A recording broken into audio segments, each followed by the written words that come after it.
I'm really excited to be here because I'm here with these folks. And I write about cars for Consumer Reports and transportation, but I've also written about retail and connectivity and tech in the past. And I don't think there's a better group of people to talk about the various changes that are happening in the way that we get around and interact with our built environment, and the way that people who sell us stuff have to adapt to those changes. So we really have the experts here, and a group of experts with really interesting backgrounds from different perspectives, so I'm excited for that. So my goal is to speak as little as possible and let these folks get to have a great conversation, and I am going to start right now with a question for everyone. If we can just kind of go down the panel and very briefly mention you can say where you're from, where you stand, what your background is within the industry you work in, who you work for. And right now, what are the biggest challenges and opportunities in 2019 heading into 2020 in terms of adapting retail to changes in mobility? So why don't you start, Daniel? Sure. Great. I'm Daniel Siegel. I'm with Simon Property Group. We're the largest retail real estate company around. And we have shopping centers all over the United States. With respect to mobility and autonomy and such, this is a big challenge for us on two fronts. One, we have to really spend and invest a lot into our buildings and into our sites to make sure that the retail of the future, or the future of retail, can be accommodated by the buildings that we're operating on a year in and year out basis. So we've invested about $7 billion over the last 5 years, and we're investing about $1 billion a year. And some of that might include things like upgrading the fiber in the buildings. Other things are just improving the connectivity, et cetera. And then partnering with right people in the supply chain, in the retail chain, forward-thinking brands, companies of that type, that we can try to set up what is essentially the future of retail and keep all of our properties relevant and well-attended. Including charging stations like the one we see behind us. So the charging stations, we have several initiatives going on. One of them is we started with level 2 charging stations, I would say, 10 plus years ago. But we've recently moved into fast charging stations, and we have alliances with two primary partners in that business, Electrify America, Electrify Canada, and with Tesla. We're also working with the other companies in the space, EVgo and ChargePoint and Volta, and we're looking at opportunities with all of these companies to find essentially the right mix of electric vehicle charging in a center. I certainly, though I might like to, I can't replace all the stores with electric vehicle chargers, but at the end of the day, we do need to accommodate and be well prepared for what the communities that we serve are needing and requiring to extend their range and what have you for their vehicles. Now, Ed, you're with Kroger, so also another retailer who owns their own stores and spaces and has parking lots. What are you saying? So we're a very large company that's very, very old. We're 136 years old. We do about 120 billion in sales. For those of you who live in LA, we own Ralph's and Food for Less, for example. It's a unique thing to be here, actually, at all, in the sense that we're pretty conservative, and we have properties that stretch coast to coast. And what we're seeing is change. It is really starting. So we, like Simon, dipped our toe in the waters for a bit on level 2s, and now we're working with a lot of different suppliers, many the same as Simon, to try and experiment with building out a network. The question is twofold. One, when do the customers want it, and where? So, for example, the companies we're working with are very interested in both coasts.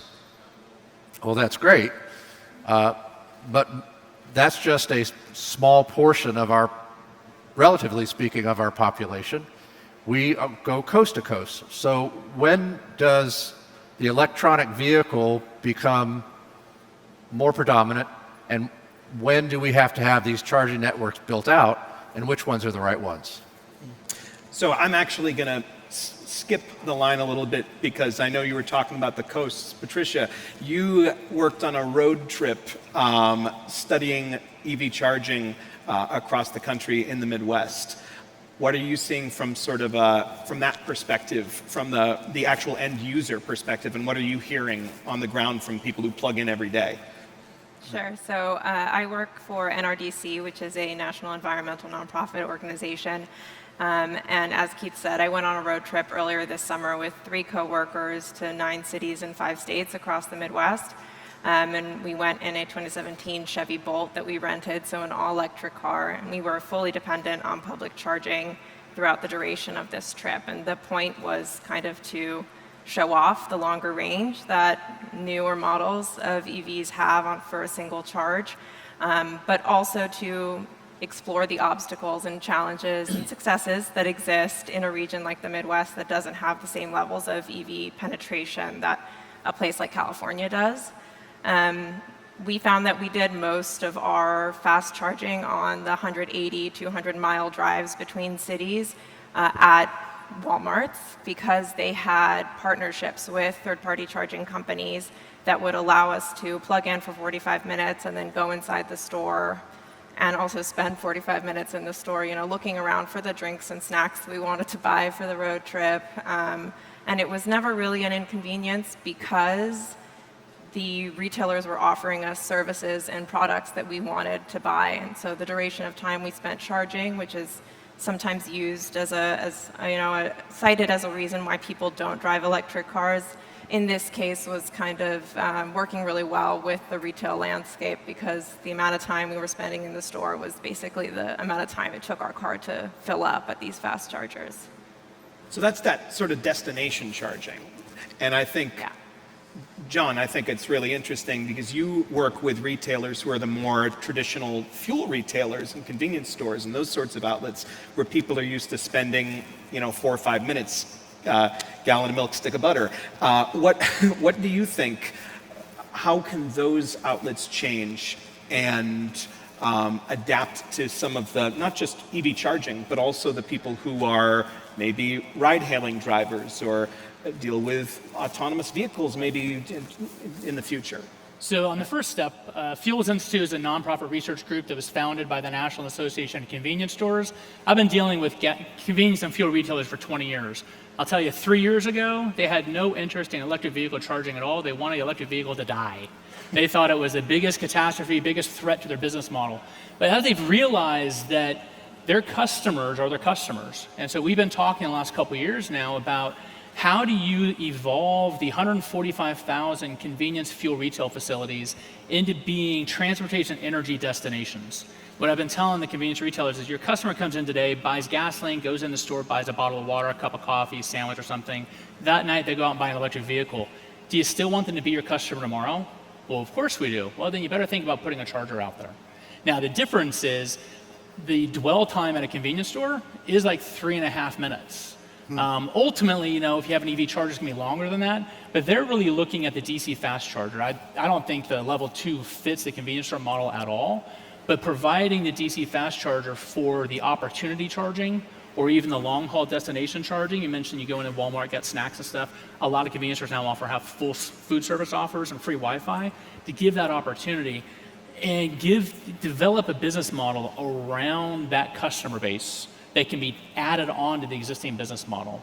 And I think that's where we're trying to get the industry to move towards. And we're seeing a lot of chains start to do that and figure out what makes sense for their customer base, mostly through partnerships, but ultimately we need to figure out what a business model is so they can do this independently and get a return on their investment. But the focus on serving those customers is getting to a much higher level of intensity, and I think you can see a lot of progress in this space over the next couple of years. Yeah. When you're installing chargers, I know we talked a little before, and I found it really interesting that both of you have dealt with having potential competitors in the same space play nice in your parking lots. How does a major retailer do that? How do you get Tesla superchargers? How do you get, EVgo, Electrify America, and all of the infrastructure that's necessary to get that into an existing parking lot, into an existing structure? And how do you get them to play nice? Is that a factor of size or what? One of the important things to recognize is there's another culprit in this, and that is actually the size of the parking lot. On the West Coast and East Coast, we have very small lots because real estate is so expensive. I heard of someone in a prior presentation talk about real estate issues, and they're real.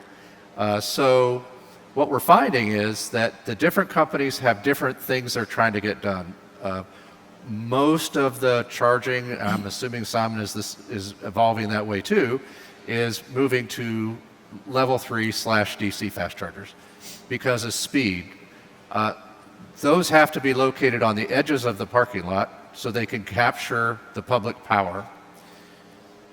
What we're finding is that nobody is going in with, other than Tesla, with huge stations at this time. So we want to make sure that we have the ability to expand. We also recognize certain groups are focused on certain geographies. Others are focused on different geographies. And so it's a matter of putting the puzzle pieces together to come up with the best network we can at this time, and then be able to grow it. I'll add a few things. From Simon's perspective, from a shopping center developer's perspective, it's not really a conundrum for us to have multiple players in a particular industry working together in the same space. We have Nordstrom over here, Macy's over here, Neiman Marcus here, Bloomingdale's here, Aeropostale here, and the Gap right next door. So we're used to putting everybody into the same sandbox, as it were, to play. That said, it is complicated from a real estate perspective because we, as opposed to you, have very large parking fields. We have large parking garages. However, the old line of our business, from long before I was in the shopping center business, there are numerous lease restrictions that restrict our ability to work within certain sites and to vet through contracts that are 50, 60 years old, 20 years old. It's a lot of work, and you have to work cross-functionally across all parts of the business to make sure that where you're putting it in the lot, the size of where you're putting it in the lot meets two standards. One, what's right for the community. You're all, I'm sure, driving the Teslas and maybe the Karmas down the line. But at the end of the day, we have to make sure that we have the right number of spaces allotted to EV that we can give up to our parking ratios for the very communities and governments that we serve, and at the same time, not cross over or encroach upon any real estate easements that are tied to a particular retailer or a particular lease and creating an interference clause in a leasing contract. It's complicated, but if you allocate the resources, and I think you'll say the same, it's very doable because this is where the other side is going. The other constituency is what's right for the shoppers down the road.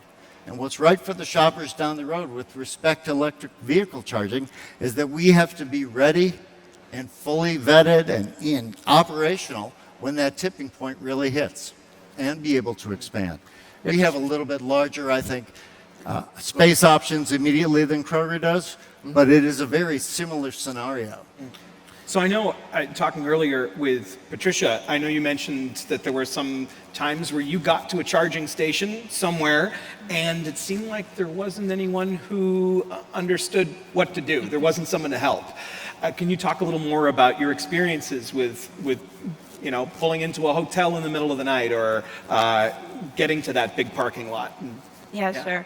I like to think of the businesses that host the charging stations where we would destination charge as hosts, right? And so it's really important, especially on a road trip where you're fully dependent on public charging and don't have a home station to plug into, to know that those stations are reliable and working. And so there are sort of 3 points that I would hit, which are to make sure that the stations are well designed, well located within the parking structure, and well maintained. So there were a couple instances on the trip where we had to choose between pulling into between the white lines and parking correctly and actually being able to plug in our car. So that would be an example of a poorly designed station, and that's maybe something where more coordination between the retailer and the charging company would be helpful. In terms of well located, we saw an example, a photo earlier of a parking station for EVs right near the doors. I mean, that's kind of a nice perk, especially if you're in a big parking lot. You don't have to walk through the whole thing to get to the doors. And then in terms of maintenance, EV drivers are active in an online community. They share reviews and ratings of charging stations online. So when we were making decisions about, which highway to take to get between places, we would look at the reviews and see, is this charging station reliable? Are we going to pull up and not be able to charge because somebody hasn't taken the initiative to call the company and make sure that this charging station is maintained? And so that maintenance point is really important and something that drivers do. We call and say when it's broken and can you please fix it? But it would be great if retailers could do a little bit of education, I think, with their employees to make sure someone's tasked with checking that those stations are working. If I can jump in there, because that kind of teased me up beautifully. Thank you very much. Fuels Institute's board about 3 weeks ago decided to launch an electric vehicle council. They'll be launching probably beginning of next year. One of the primary objectives is site host education. Help people in convenience industry, the grocers, shopping malls, wherever, help them understand what it takes to bring a charger to market, whether you're partnering with somebody or doing it on your own, what the regulations are, what best practices are for where you site the charging stations, ports at your store, what you can do to support the EV customer. Really understand what that EV driver is looking for during a charging occasion and build a offer around it so you have consistency, you have opportunities, and you're giving the customers what they want. I think it's going to bring together a huge coalition of stakeholders to help develop this to see if we can eliminate some of the friction in EV charging. I was talking to a person the other day who has an EV, and she said, you know what, my husband and I are so frustrated because every time we go to charge, we have to re-register with a new network. We just want to pull up and charge. We don't want to spend 5 minutes logging in and setting up an account everywhere we go. We need to figure out a way to streamline this. If EVs are going to gain the market share we think they are, we need to reduce the friction in the customer experience because right now it's way too much. So interesting. I just want to add one thing, which is I think it's important for all of us in our different footprints to understand what's the right size and the right type of charging equipment to put into place, whether it's L2, L3, fast chargers, whether it's 20, whether it's 10, whether it's 3. And that's where I think we have to be somewhat reliant upon our strategic partners to guide us as to what the demand is, and at the same time keeping in our minds what's proper for our primary operating business, which in our case, shopping centers, grocery stores, and for convenience stores. So it's going to be different in each particular sandbox, what the mix is going to look like. Well, I like, you talked about that point where there will be more EVs on the road, and I think that that's a place where we're headed. And I know that there's ride sharing up there and ride hailing, and we're going to talk about that. But I think that EVs are here. I mean, this is here now, and this is something that requires choices in terms of land use. How do you sort of adjust those social norms around who uses what space? And I'd like to hear from everyone on this in terms of, we see a valet area here where someone is dropping someone off. Maybe in a few years, that is a place where it's just rideshare that's dropping things off. Maybe it's something where Instacart is fulfilling from inside a store.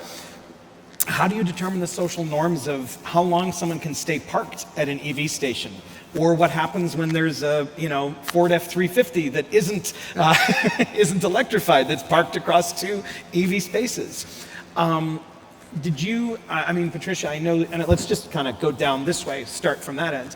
On your trip, did you encounter, I know you talked to a lot of people, did you encounter people who had to figure that out for themselves. I know you talked of community.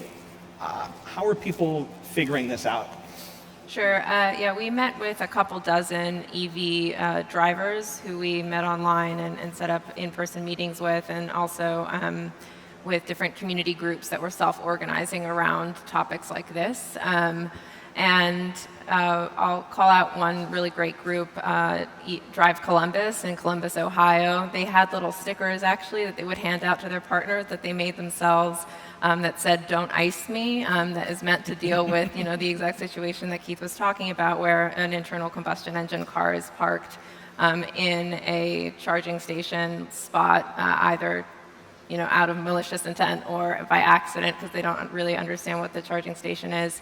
And so they have these kinds of educational stickers that they'll stick in the hood or in the windshield of the ICE car to sort of educate and be like, please help, and don't do this again in the future. So there's a lot of on-the-ground enthusiasm to sort of deal with this. In California, where I've started talking to a bunch of people who plug in and are around their cars, this is kind of a habit I picked up on the road trip.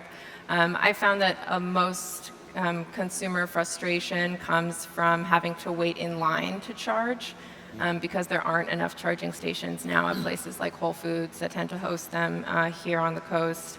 And so there needs to be a kind of shift, I think, maybe someone who can gently prod EV drivers who are waiting for the last 10% that they don't really need to be able to drive away, to free up that station for the folks who are waiting in line to plug in their car. What does that look like in a place with a dwell time of 3 minutes? What does prodding look like? In the convenience space, I don't think that charger hogging is going to be a major issue. But you see it elsewhere. I saw a situation a couple weeks ago sitting outside of a Panera, and there's 2 free chargers right there, prime parking spaces. One's being occupied by a plug-in hybrid minivan. The other one is being occupied by a Nissan Rogue, which if we know anything about Nissan Rogues, none of those are electric. And another Pacifica drove by and just kind of shook her head and parked elsewhere. The Chevy Bolt guy got out of his car, walked over to the door of the driver in the Nissan, knocked on the window and asked him to move. Now I'm sitting there eating my sandwich going, this is going to be better than a prize fight. It was very, very cordial. The guy moved his car, the guy pulled in and everything. But I think, those are things that we're going to have to figure out. The icing of EV chargers is a real thing. There's a lot of animosity out there. We also have to deal with the fact that if you look at surveys, a significant portion of the consumers don't even understand what an electric vehicle is. And so you're in California, you understand it. We are in this space, we work here, we understand what they are. But in general, they don't quite understand what an electric vehicle is, what the opportunities are. They may not recognize what a charger is. Quite frankly, they may not. And so we have a lot of education to do. And as the market for EVs grow, that education is going to come along with it. But it's going to take some time, and the social norms will figure themselves out. But we could have some high-profile news stories in the interim. I know another thing you mentioned when we talked earlier was ride-hailing drivers using the convenience store as like the home base. Right. And that is an opportunity to make some, for the convenience store operator to make some sales on bottled water and stuff like that. Yeah, so we're right? looking at that as how do you become a car service provider? And you offer cleaning services, you offer replenishment of in-car amenities, and you do those things. You provide the driver services. You have dedicated parking spaces for them to charge their EV ride-hailing cars. So there's an evolution in how we go to market. And I think the convenience store in 15 years is going to look very different than it looks today. What's that looking like in the grocery store field? Well, we're pretty practical folks, so we would adopt a 3-pronged strategy. One is to be very polite. We don't want to piss people off. Second is you don't be so polite. And we've been talking with our vendors about ratcheting up charges for hoggers. Third, and maybe most important, is actually making sure that we are able to grow our EV charging network to avoid the problem of lines. One thing to think about is, I don't know how many folks are aware how much the DCFCs cost. To lay out a few is $250,000. Yeah. Or higher. Or higher, yes. But it does beg the question. The data that I'm seeing is suggesting that in 20 years, over 30% of the vehicles on the road will be some form of electric car that requires some form of charging. It's going to change your parking lot. It is going to change parking lots. So the fourth element, and maybe from a long-term solution standpoint, maybe the most important, is something as simple as shopping center design. So as we've seen all day, a lot of discussion about AVs and their future, going from level 3 to level 4. I didn't even know there were numbers. It's amazing, the work that's going on now in technology with AVs. So when do AVs, and the timing of that picture is remarkable. That's our AV delivery van that we've been testing in Houston and in Phoenix, where it actually delivers the groceries to the customer at their home. In any event, how are we going to change our designs of customer drop-off pickup? Where are we going to put all these EV chargers that we may potentially need? How many different companies try to do their own proprietary system like Tesla's doing? That's going to make it very complicated. But somehow we've got to get to the point where we think about 20 years out, how are things going to be different? Yeah. Are you already, and Daniel, this might be a question for you, are you already thinking that in terms of, I hear this word parking fields, and I think, oh gosh, that space might be better used for something other than cars, even though we're here in an auto show. How are you thinking, you're sitting on all this real estate, how are you thinking about changing what you do with that real estate in terms of, when cars are dropping people off, or when people are doing fulfillment from the store, like an Instacart sort of thing? That's an excellent question. Yeah. I think, though, that their answers give us insight into what our answers are as well. One, it's an evolution. And two, it's about the where and the when and what, which is your question. We envision a future of retail, perhaps, where there's autonomous ride-sharing vehicles picking people up at their homes and dropping them off in front of the shopping center, and then going off to the edges of the parking lot so that people who choose to drive themselves can park a little closer to the center. That's an example.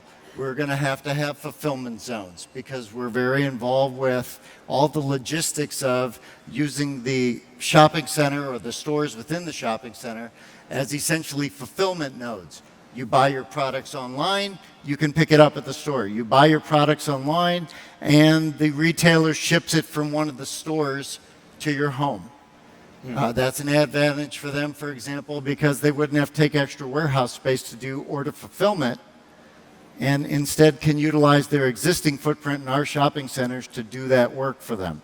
So it's fulfillment, it's logistics, and it's simply a matter of keeping the traffic flow that is front and center and prime as short as possible, which you don't really have an issue with, but we do. Right. And when it comes to the outer parts of the parking lot, we're not only constrained by what we do with EV charging, because obviously that's a new thing. We still have this older thing called shopping and building retail shopping centers. And when those things are going on, there's development that's also reaching out into the lots, further putting pressure on the parking ratios, et cetera. So it's very much I would describe it as a dance of convenience, proper flow, and what's right for the mix to maximize the opportunity, both for us as the company, our retailers, and for the shoppers that shop at the center. So we only have a little under 2 minutes left. So maybe if everyone could take, with that in mind, you've kind of said where you're headed for that balance in 20 years. Ed, John, Patricia, where do you think things will be, where that balance will be 20 years from now? For the convenience industry in 20 years, I think you're going to see less fuel dispensers and more charging stations, but you're not going to have as many retail outlets. The 140,000 convenience stores out there, maybe 60 to 70 of them have areas and space to add chargers, and the others will probably start fading away.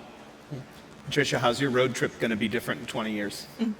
I think there's going to be a lot more electric cars that we pass by in a place like the Midwest. On the first day of the road trip, we met a couple in Columbus, Ohio, who drove to Maryland to buy a Kia Niro. And on one of the last days, I met a professional race car driver who drove from the suburbs of Chicago to Arizona to buy her EV. there's a lot of pent-up demand in a place like the Midwest, not just California, not just coastal cities and states.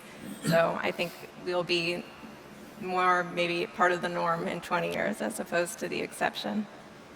And Ed, when I go to Ralph's in 20 years, what's that parking field going to look like, and is it even going to be there? Yeah, it's going to be a lot of work. As I mentioned, we have small lots.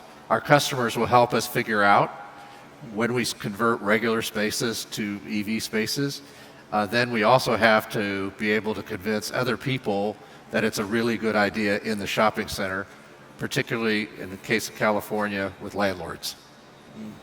Well, perfect timing. We're out of time, but we had a great conversation. I was so glad to be part of it. Thank you so much, all four of you, for joining, and thank you for Thank you, joining Keith. us. It's been fun.